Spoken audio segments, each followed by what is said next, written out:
Welcome to the Dr. Leadership Show, where we take a look at how you approach your work and personal life and how we can make the most out of both of them.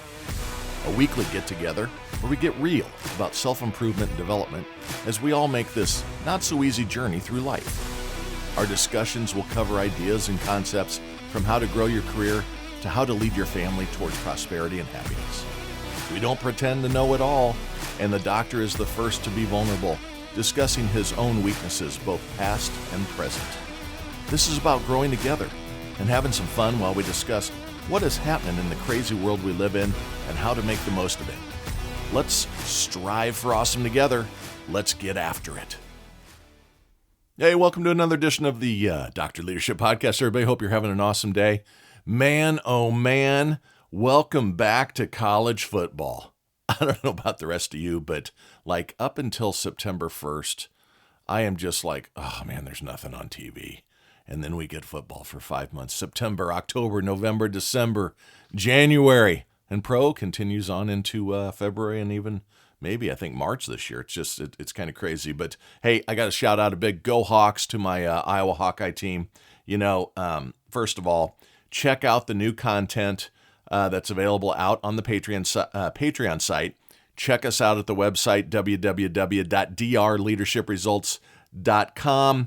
Click on membership and go out there and check it out, man. We've got the CEO and president of Alpha Graphics. We got fighter pilot R.C. Brown talking about his 650 hours of combat experience. We got, as I said, Ryan Ferris, the CEO of Alpha Graphics, coming on, talking about his business development and his career development over time and how he faced a life challenge, he and his wife together, that'll last with him forever, but how he had no choices but to go upward and onward. A great, great story. Both those hour and 15, hour and 20 minutes of your time. I swear it's worth it. You also get early access at these episodes I put out every week. There's typically 2-3 episodes out in advance. You get to listen to him, be the cool kid on the block, say, hey, have you heard the Dr. Leadership episode this week? Again, as I say often, give it a shot. It's $5 a month, man. What are you doing elsewise to invest in yourself this week? Check it out, help a brother out. If you don't like it, cancel anytime. It's easy stuff. Today, because it is football season, and it is so good to be back, I want to talk about those poor Iowa Hawkeyes. I've been thinking about them all week and about how anemic that offense was last year. If you're a sports fan at all, top defense, top 3 defense in the game in college football every year. We're also tight end university. If you didn't see the news, TJ Hawkinson just signed a $68 million contract with the Minnesota Vikings. $42 million guaranteed. 26-year-old kid doing great, tight end. You got him. You got Noah Fant. You got George Kittle. You've got, gosh, who am I missing? There's another one out there. Laporta got picked up. The Iowa Hawkeye tight ends this year will make $40 million in the NFL just this year. It is tight end you. But the poor Hawkeyes, man, they had some offensive issues last year. And we need to be a trend. So I'm really jazzed because we got great transfer portal stuff. We got the quarterback from Michigan. Along came his tight end. They transferred over. We got a receiver from Ohio State. Got a number of good things going on. This transfer portal makes it all new, man. It's like, holy cow, we don't have to ride out this recruiting class. Let's just go get some new horses. It's awesome. But what I'm calling this episode, because I am very hopeful, is be a trendsetter, not a follower. And what I'm hoping is we need, as Iowa Hawkeyes, to be a trendsetter as a team this year and not follow what has been happening the last few years. I mean, the jokes are funny, but they're getting old, man. We won our first game last year, I believe, 7-0, and we scored 1 field goal and 2 safeties. Can't make it up. Go look it up. This year, we won 24-13, and the 13 was really a garbage touchdown at the end. The Hawks had pulled the defensive horses off. But we're 1 game in. We're 1-0. We're trend setting. So when I talk about trend setting, and I'm going to pull this all football thing together here, so you got to kind of ride along. But this approach is key in our personal and our business lives as well, right? How to get out of a rut, how to hit the reset button in life, and how to get yourself going again. Last week we discussed, the man who built a forest, one day at a time. Think of that. build a forest one day at a time. That's big. That was trend setting. You know, they say a habit, this is an old one, but they say a habit is formed after 10 days or 10 times of consistency. If you want to take your professional life to a new level, what are you doing today that you didn't do yesterday? How are you starting something new in your personal life today? Is it you're attacking your savings account? Hey, I'm going to get my finances in order. I'm going to quit spending more than I make. I'm going to start saving for retirement. Are you working on personal development? Exercise? Mental health? I mean, let's face it, folks. We got a fat problem in the U.S., man. I'm one of them. I'm working at it. I'm trying to walk 4 or 5 miles every single day. I'm down about 16. That's like a school bus losing a hubcap. Got a little bit more time to go, but feeling great, man. My energy's back. I'm trend setting. I did it for 10 days, and man, I feel good now. Now I'm like, hey, I got to get on my walk, man. What's going on here? I haven't gotten on my walk. And I walk fast, and it's been hot. We talked about that last week too. So burning some calories. Mental health improvements. What are you doing? Are you listening to a real powerful, fun-loving podcast focused to self-development and improvement? Did you notice we have a new lead-in this week? Recorded a new, intro to the new song, new intro language to the Dr. L podcast, man. It's episode 50. Time to be trend-setting. Let's change it up a little bit. The first one really kind of sucked when I look back, just to let you know, I'm down here the first time trying to record it, trying to sound like a radio guy, instead of just letting it fly. I do much better when I just let it fly. But anyway, are you working on your mental health? Are you working on your self-development? Try investing $5 a month. There's a great podcast out there. There's only $5 a month. Cancel anytime you want. I call this episode Be a Trendsetter, Not a Follower, due to an amazing story about football, how football became America's beloved sport. Let's face it. I mean, they used to say that baseball, America's game. Little bit. I'm a football fan. I watch baseball October on. They've done some things on the pitch clock to speed it up. There's nothing better than going to a ballpark and drinking a beer and watching baseball. There's nothing worse than sitting and watching a 1-0 game on TV in June. That's just me. Some people jones off of it. So happy for you. It's like watching soccer to me. 1-0 after 90 minutes. I used to always say to my buddies that were big soccer fans, hey, if I want to watch a bunch of guys not score for 90 minutes, let's go to the strip joint. Still funny. But this episode's Be a Trendsetter, Not a Follower, because I do have an amazing story about football. Imagine, if you would, the United States without football. No way, right? Yuck. Oh my God. No! I agree. It almost happened. Yeah, really. You got to go way back in the time machine. Believe it or not, there was a prohibitionist movement or drive to outlaw football in the 1900s, early 1900s. Now, you think, what? Yeah, really? There was almost no football today. I don't know what we'd be doing. I really don't. I guess I'd be enjoying baseball on TV a lot more, or cheering on soccer. But we got football. Here's the story. Today, there are still some very, very serious concerns about the brutality, the violence, the aggressiveness of the game of football. There's no doubt. This is a man's game. Don't offend anybody, but man, these are athletes. These are specimens. It's faster. It's harder hitting. The equipment's changed a bunch, right? We've had some major rule changes to help protect players. I think that the quarterback's overprotected. Tom Brady proved that. You run by him fast and he'd fall down, they'd throw a flag. Takes a little bit out of the game, but we're doing good here. But the game today is nothing in compare to the hostility of the game in the early 1900s. Remember, no helmet or a leather helmet. If you don't know the history of the game of football, look up some pictures from the 1900s. It was crazy. 22 guys and a friggin' brutal heap of just pounding on each other.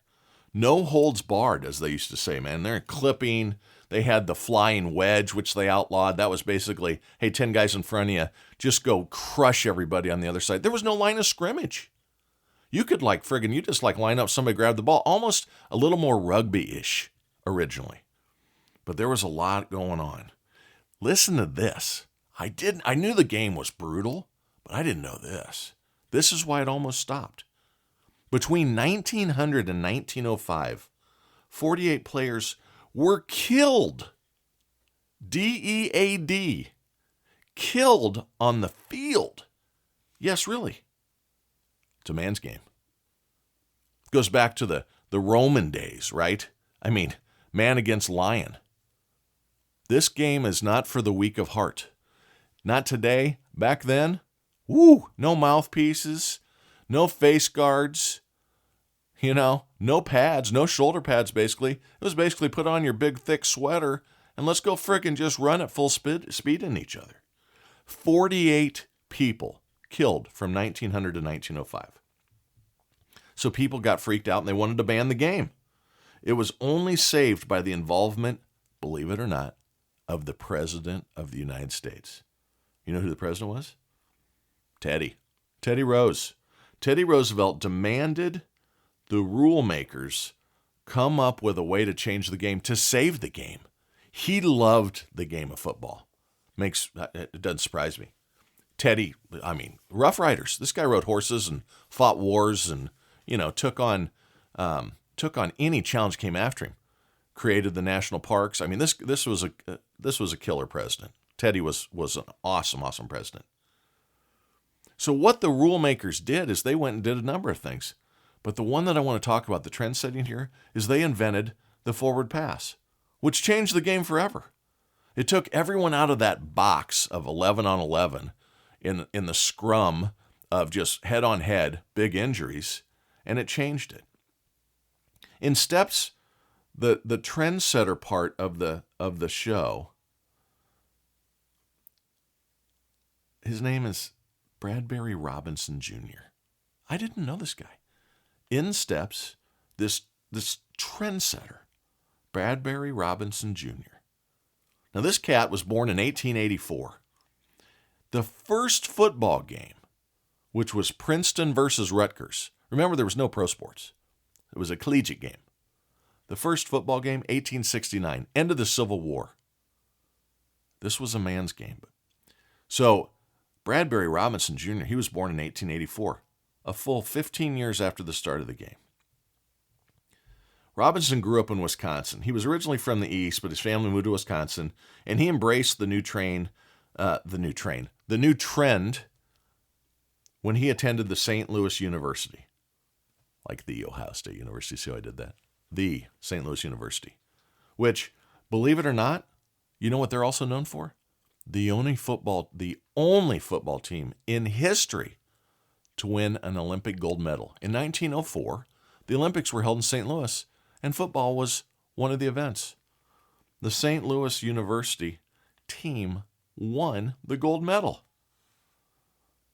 Now, in 1905, the next year after the Olympics, this is when the rubber met the road. It was very deadly. 18 kids were killed in high school and college on the field. 18 kids killed playing this sport. The forward pass was crafted, and Robinson threw the first, this is why he's the trendsetter, Bradbury Robinson Jr., threw the first forward pass and subsequently the first touchdown pass in 1906. Funny thing was back then the rule was if you tried to throw a pass and it was dropped, you turned it over on downs. So it was a risky play, right? It was kind of a go for broke type play. They also instilled a couple other rule changes this year trying to make it more safe. It used to be you got 3 downs to get 5 yards. They changed it to 3 downs and get 10 yards. Then they had changed it to 4 down territory, and then you'd punt. Otherwise, it just exchanged on downs. They added a lot of things to the game. And they also had a line of scrimmage. There wasn't a neutral zone. You could just cross over, be ready to just jump on somebody's head. It's no wonder it was only 18 people killed that year. But a lot of things happened that year. Old Robinson, his first pass, incomplete. The football was shaped like a watermelon back then. Big, clunky thing. Supposedly this guy, Bradbury Robinson Jr., could throw that watermelon 40 yards with pretty good accuracy. Didn't have the seams like it was today. It was a leather pouch filled up with stuff, and off you went. Tried to throw it. If you missed it, you lost on downs. Second pass he ever threw, caught by a gentleman, ran it in from the 1 yard line for a touchdown. History was made. Robinson got an early heads up on this because he had some family connection to the governor of Wisconsin. And the governor of Wisconsin got a note kind of because the state's universities were really, really big into football. This is back when Iowa was a juggernaut, my Hawkeyes. And then in the 50s too. We had 3 national championships in the 50s. We've sniffed at it a couple times since, but it's back when it was mano-a-mano in the trenches. But his family had a connection to the governor, and he got line of sight that, hey, next year they're talking about this forward pass thing. So he started working on it. And St. Louis University had a new coach that was forward-thinking. They embraced it and went after it. They were 11-0 that season because they were trendsetters. The thing that happens with trendsetters, and what this episode's really all about, is they lead things to new heights. They take personal lives and make them better. They're people that concentrate on taking their personal lives, their family's well-being to another level. They're business leaders and salespeople and executives and managers that say, we're not going to do it like we've always done it. Remember, suicide's repeating the same thing and expecting different results. Then there's these people in the world that just want to see what's supposedly cool and keep up with the Joneses. Those are trend followers, man. Remember, the Joneses are your enemy. Be somebody that finds a new path, creates a new path. So, St. Louis University, 11-0, 1906. You know what they outscored their competition in those 11 games? 407-11. I'm going to say it again. 11-0. They outscored their opponents 407-11. So, this was done with a small change. Learn how to throw the leather thing 5-10 yards at a time and be a trendsetter. Think of what a difference in your personal life a small change can make. We're not talking about you go from 0 to hero in one day. Remember, plant a tree a day. Be a trendsetter by planting a tree a day, like last week's episode. How about a regimented approach to savings for retirement? Would that be a good trend to set for yourself? And that's a competition against yourself. You're not setting a trend against the masses. You're setting a trend against yourself. Many times, a high percentage of times, we are what are holding ourselves back. There are outside influences. There are pandemics that happen that hold people back. There is illness. There is disabilities, our disabilities. There are things that do happen that cause impact on us. How you react to them is the difference between getting through it and not getting through it. But here we're measuring against ourselves. So how about taking a real regimented approach to savings for retirement? Maybe it's a little thing like this. So it's not a 5-yard forward pass, but are you a Starbucksy? Or are you a Donkey fan? Are you dropping $5, $6, $7 twice a day on a coffee? If you're doing that 6 days, 7 days a week, try doing it 4 or 5 days a week. $6 or $7 times 2. Let's just call it an even $15 a day. Times 2, it's $30 a week. Times 4, it's $120 a month. Put $120 a month into a mutual fund. Call me when you're 65 and say, thanks for making me a millionaire. That's all it takes. 2 less coffees twice a week. Maybe you go out 4 days a week with the knuckleheads after work. Then you're not talking $7 coffees. Then you're talking $7 beers or $12 cocktails. Have 3 or 4 of those 4 nights a week. You're creating debt. You're creating bad things for your life. I mean, I alcoholic tendencies. I friggin' had to give it up. I had to give it up. So I'm not preaching. I'm telling you what you can do if you put your mind to it. But just imagine taking $25 twice a week off your social calendar. Maybe you're getting some appies too. Maybe it's $40 each time you do that. Now, if you're making 55 grand a year because you're new out in the business world, that's a lot of money, first of all, but you got an apartment on your own. That 55, 50, 60 bucks, 2-3 times a week, you go into debt fast because you got FOMO, fear of missing out. Quit being a dumb dodo. Take 50 bucks twice a week. That's $100 a week. That's $400 a month. Let's say you can't afford the $400 to go out. You only could really afford $300. We'll only spend $100 or $200 of it. Take the other $100, $150, put it in a mutual fund. Call me when you're 65 and say, thanks for making me a millionaire, Dr. L. Little tiny changes. Be a trendsetter for your personal well-being. Put that money that you're going to spend into investing, savings, pay down your debt, whatever it might be.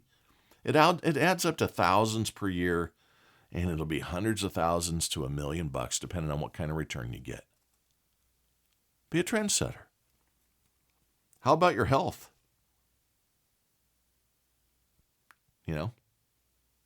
Trendset for yourself. 10 minutes of walking per day. I gave up drinking completely a year ago yesterday. Woo! I feel awesome. Now what I've done the last 3 months is I'm walking 4 to 5 miles a day. 8 to 10,000 steps a day. Sounds easy. Takes some time. A lot of times it's got to come in two batches. 30 minutes over lunch, get out, get 4,000 or 5,000 steps in, go hard, couple miles, 15-minute miles, boom. Then when I'm done with my work day, 6 o'clock, 6:30, say to my wife, hey, honey, be back in 40 minutes. Go put another 4,000 down, come home. Feels good, man. Feels good. Maybe you start with 10 minutes of walking. Maybe you don't have an hour's worth. Or maybe you can't walk an hour yet. So let's trendset baby steps, literally. Walk for 10 minutes. I had a service manager years ago. Guy was real heavy, really, really heavy. And I went to another office. I'm trying to remember where this was. I think I'd moved to Chicago. And I came back, and this guy was half the man he was a year earlier. I said, how'd you do it? He goes, I started walking. I said, what do you mean you started walking? He goes, let me tell you. The first time, I walked a block. Almost didn't make it home. Did that for a couple weeks. Suddenly I could walk 2 blocks. He was trend-setting a block at a time. Next thing you know, he's walking a couple miles. Well, if you're 4 bills, 350, 6 foot, that's a heart attack waiting to happen. You walk that big body a mile, pounds are going to come flying off. He lost 100 pounds walking. Trend set. Take care of your health. Maybe it's desserts that are killing you. Walk 15 minutes a day and cut a couple desserts out a week. I love desserts, so I'm really biting my cheek on that one. Chocolate? Love it. These small steps make big differences. The world is full of people who approach life as victims. They state why something can't be done. I can't because it's hard. I can't because the world's against me. I'm not going to do that because the world's ending. It said so on the news. We had rain in Vegas this weekend. The world's evidently ending until you hear that, 11 years ago they had more rain. The world's not ending. Don't be a victim. Be a trendsetter. Instead of saying what you can't do, change your attitude. Unfortunately, we had Cheeseburger in Paradise pass away, right? Change in latitude, change in attitude. Jimmy Buffett. It was a good song. Good shows to go to. But a change in attitude is what he talked about. That's what you need here. You need a change in attitude. Be a trendsetter and show how things can be done. Walk the talk towards your goals. Life is hard, man. It is. We talk about this every week. And maybe it sounds like a broken record. It's a really good record to listen to, though. Because if you take control of your own destiny, it can be whatever you want it to be.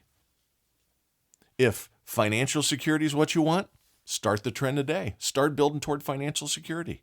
If being an unbelievable leader is what you want to do, start working on self-development. What are you doing from a leadership standpoint to learn, to be better? Are you working on your people skills? Are you working on your public speaking skills? Are you working on your demonstration skills? Are you working on your understanding of financials? What are you doing today to do what you say you want to do? It doesn't snap your fingers and happen, man. You got to take control every day. Plant a tree every day, like last week's episode. Guy in India planted a tree every single day for 30 years. Now he has a forest named after him, where elephants frolic and play, where Bengal tigers are hanging, where hippos are hanging. Those were baby steps, man. Football was saved because they decided to throw a pass. Small step. First of all, let's get the dying down. Second thing is, how exciting is the game today because of that one decision? It's the greatest game on earth. My Hawkeyes are going to be awesome. You're awesome too. Keep that shit up. Talk next week.